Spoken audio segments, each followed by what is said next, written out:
يعني ايه سلف؟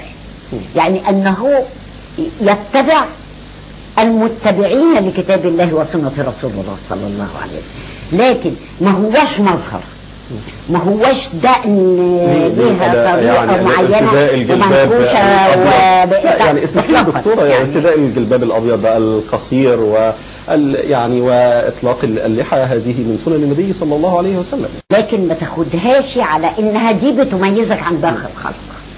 ايه رايك ده جزء من الدين؟ هذا المظهر هل هو جزء من الدين ام كانت عاده، يعني عاده هذا الوقت تحديدا في اللبس تحديدا في الجلباب الابيض القصير وما الى ذلك؟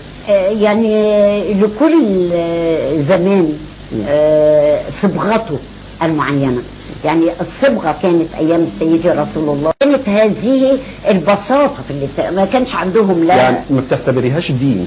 لا. يعني من يرتدي هذا المظهر وهذا الدين ده مش دين، ده مش دين بالنسبه لك، يعني هي عاده.